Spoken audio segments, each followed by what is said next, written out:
गंगानगर गांव में एक राम बाबू नाम का व्यक्ति अपनी पत्नी शर्मिला के साथ सुखी एवं सादा जीवन व्यतीत करता था।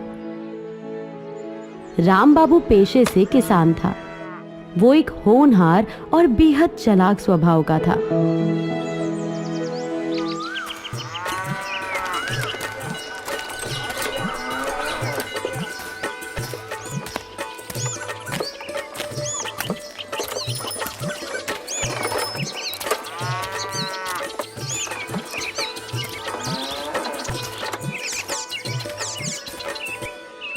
अरे भाई, किस ओर चली सवारी? कुछ नहीं भैया, खेतों की ओर जा रहे हैं। अच्छा, मैं भी उसी तरफ जा रहा हूँ। सुना है बाबूजी आज खेतों का हिसाब किताब करने वाले हैं। अच्छा, हमें नहीं पता था। अच्छा किया आपने बता दिया। बाबूजी के पास एक खेत हमारा भी है।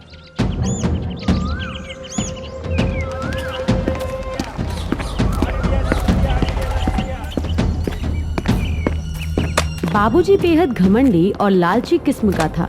वो गांव वालों को काम के बदले कम पैसे देता था। इसी वजह से सभी गांव वाले उसे पसंद नहीं करते थे।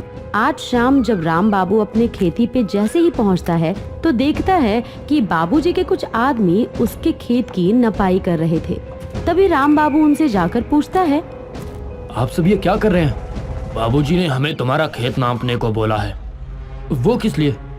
बाबूजी चाहते हैं कि तुम्हारा खेत तुमसे लेकर किसी और को दे दिया जाए, क्योंकि तुम कुछ महीनों से सही से फसल नहीं कर रहे हो।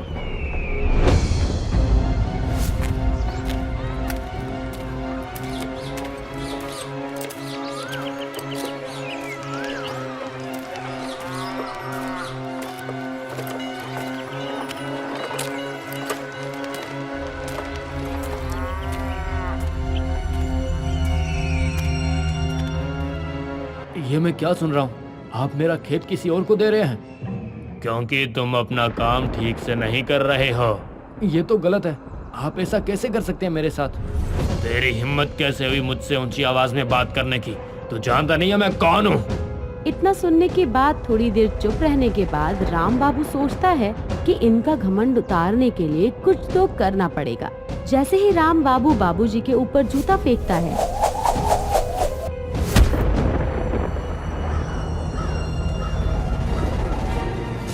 बाबूजी के कुछ आदमी जल्दी से हवलदार को बुलाते हैं।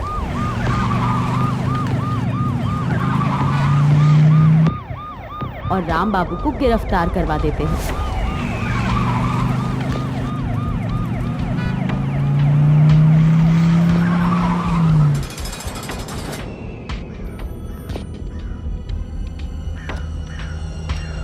ये सारी बात जब राम बाबू के घर वालों को पता चलती है तो घर वाले घबरा जाते हैं कि अब क्या होगा, राम बाबू ने ऐसा क्यों किया होगा। उसके बाद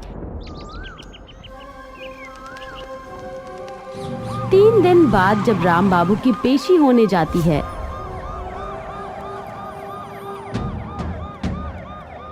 कोर्ट में, तो राम बाबू को वकील पहले से ही समझाते हैं कि उसको ऐसे बोलना है कि वो जूता बंदर को मार रहा था, गलती से बाबूजी को लग गया, क्योंकि बाबूजी गांव के जाने माने जमींदार हैं। अब बताओ राम बाबू, क्या हुआ था कि तुम बंदर को जूता मार रहे थे और गलती से बाबूजी को लग गया था? हाँ? नहीं साहब, मैंने सीधा बाबूजी को देखकर ही जूता मारा था। अरे भाई, जरा सोचकर, ध्यान से सोचकर फिर बताओ। हाँ वकील साहब, मैं सच बोल रहा हूँ, मैंने बाबूजी को ही जूता मारा था। इसके बाद थोड़ी देर के लिए सबको बाहर जाने के लिए बोल दिया जाता है।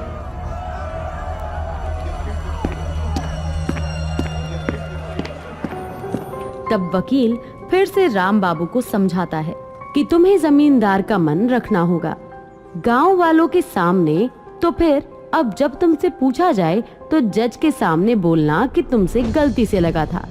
तब तो राम बाबू वकील साहब की हाँ में हाँ मिला देता है। दोबारा पेशी को शुरू कर दिया जाता है।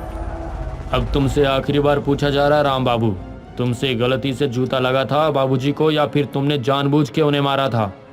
मैंने जानबूझ के ही उन्हें मारा था। राम बाबू के अपना गुनाह कबूल करते ही जज उसको 3 महीने की जेल की सजा काटने के लिए कह देते हैं।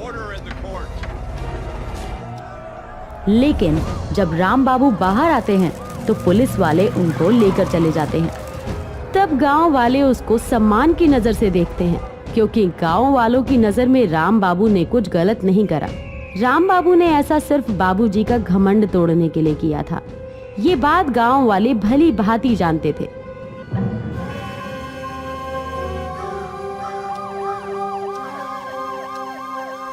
राम बाबू बेहद चालाक था, इसलिए वो जेलर से एक पेपर पर साइन करवाता है और जेलर से बोलता है कि मुझे जो भी काम जैसे बताया जाएगा मैं उसको वैसे ही करूंगा। जेलर भी राम बाबू की बात से सहमत हो जाता है और पेपर पर साइन कर देता है। अगले दिन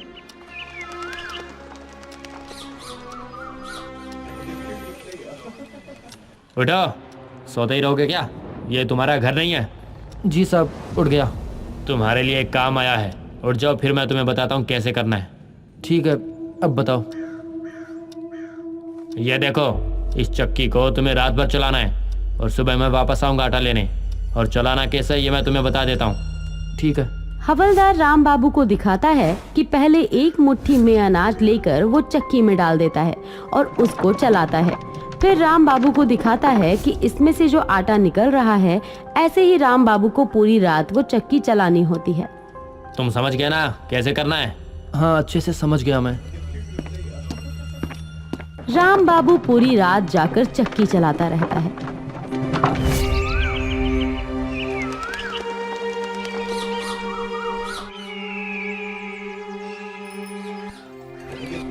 लेकिन जब सुबह हवलदार देखने आता है तो कहता है, अरे तुमने चक्की नहीं चलाई क्या? नहीं साहब, मैंने तो रात भर जाग कर चक्की चलाई थी। तो फिर आटा तो नहीं दिख रहा मुझे। अगर आपको शक है तो आप पास वाले कैदियों से पूछ सकते हैं। हवलदार कुछ कैदियों से पूछता है, पर सब यही कहते हैं कि चक्की की आवाज तो हमें रात भर आई है। ऐसे कैसे चक्की चलाई तुमने कि चक्की भी चली और आटा भी नहीं पिसा? बताओ मुझे। चक्की तो मैंने वैसे ही चलाई थी जैसे आपने मुझे बोला था। बताना जरा, कैसे चलाई थी? पहले मैंने एक मुट्ठी अनाज लिया और उसको चक्की में डाल दिया। फिर मैं पूरी रात चक्की चलाता रहा जैसे आपने मुझे बताया था। इतना सुनते ही हवलदार दंग रह जाता है, क्योंकि राम बाबू सच भी बोल रहा था और उसने काम भी नहीं किया था। फिर क्या, हवलदार वहाँ से चला जाता है और सारी बात जेलर को जाकर बता देता है। उसके बाद जेलर खुद राम बाबू से मिलने आता है। कैसे हो राम बाबू? कैसे ही होंगे यहाँ साहब, जेल में। तुम्हें जो काम कल बताया गया था तुमने ठीक से किया था? हाँ। ठीक है, तो कल तुम्हें दूसरा काम दिया जाएगा। उसको बिल्कुल जैसे बताया जाए वैसे ही करना, कोई गड़बड़ मत करना और सही से करना। ठीक है। इतना कहकर जेलर वहाँ से चला जाता है।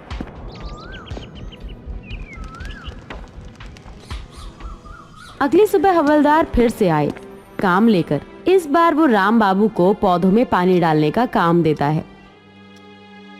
देखो राम बाबू, तुम्हें ठीक से इस बार के सारे पौधों को पानी देना है। ठीक है साहब, लेकिन एक बार आप बता दीजिए।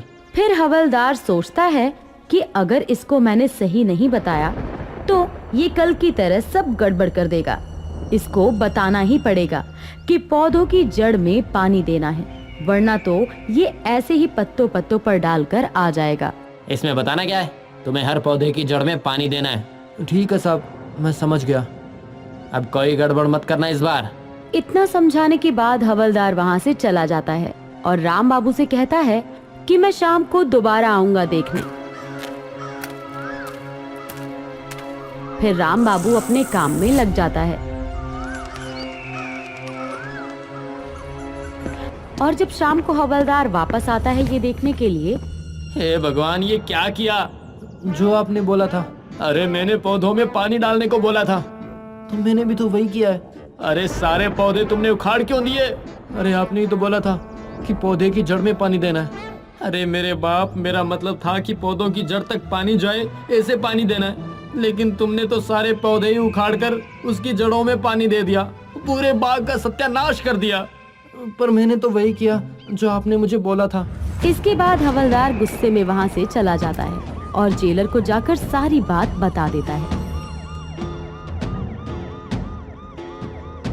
इसके बाद जेलर खुद राम बाबू के पास उससे बात करने के लिए जाता है और वहाँ जाकर उससे पूछता है, राम बाबू, तुमने सारे पौधे खराब क्यों किए? मैंने सिर्फ वही किया जो साहब मुझे बता के गए थे। ऐसे बताया गया था? अगर आपको शक है तो आप वो पेपर देख सकते हैं जिस पे हमने साइन किया है कि मुझे जो काम जैसे बताया जाएगा मैं वैसा ही करूँगा। बस फिर क्या था, जेलर समझ गया था कि राम बाबू एक बेहद ही चालाक व्यक्ति है। उसे पता था कि वो क्या करने वाला है। शायद इसलिए उसने पहले से ही एक पेपर पर साइन करवा लिए थे। अब उसको कुछ भी कह नहीं सकते थे। इसलिए जेलर राम बाबू से कहता है, तुम्हें अब एक आखिरी काम दिया जाएगा, उसको सही से करना। ठीक है साहब। जेलर 2 हवलदार को बुलाता है और उनसे कहता है कि राम बाबू को 7 हाथ की रस्सी बांटने का काम दो और उसे बताओ अच्छे से। इतना बोलकर जेलर वहां से चला जाता है। उसके बाद दोनों हवलदार राम बाबू को रस्सी बटना बताते हैं। वो एक रस्सी को बटकर राम बाबू को दिखाते हैं और उसे बोलते हैं कि ऐसे ही तुम्हें 7 हाथ की रस्सी तैयार करनी है। ठीक है, मैं कर लूँगा। राम बाबू 7 रस्सियां अलग अलग बनाकर तैयार कर देता है। उसके बाद जब रात में जेलर ये देखने के लिए आता है कि राम बाबू ने रस्सियां तैयार कर दी या नहीं, तो वो राम बाबू को देखकर दंग रह जाता है, क्योंकि राम बाबू 7 हाथ की एक रस्सी बनाने के बदले 7 अलग अलग रस्सियां बनाकर तैयार कर चुका होता है। मान गए राम बाबू तुम्हें, तुम सच में बेहद चालाक और सुलझे हुए हो। पर एक बात बताओ, जब तुम इतने बुद्धिमान हो फिर तुमने बाबूजी को जूता क्यों मारा था? बाबूजी सभी गांव वालों को अपनी जमींदारी का घमंड दिखाते थे, इसी वजह से मैंने उनका घमंड उतारने के लिए उनको मारा था। अच्छा। हाँ, लेकिन अगर आपने मुझे जाने नहीं दिया तो पूरा गांव भूखा रह जाएगा। वो भला कैसे? गांव के खेतों के अंदर बीज डालने का काम मैं ही करता हूँ। अच्छा, मान गए भाई। तो चलो, जाते जाते तुम हमें खेतों में बीज डालकर दिखाओ।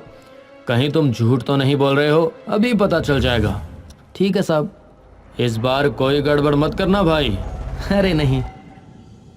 इसके बाद राम बाबू को जेल से बाहर एक खेत में बीज डालने को कहा जाता है। जेलर भी उसी वक्त वहां मौजूद होता है। जैसे ही राम बाबू एक ही बार में खेत बीज में डालता है तो सभी खेत में बिल्कुल सही मात्रा में थोड़े थोड़े बीज सही दिशा में डल जाते हैं, जिसे देखने के बाद जेलर समझ जाता है कि राम बाबू सही बोल रहा था और उसे रिहा कर दिया जाता है।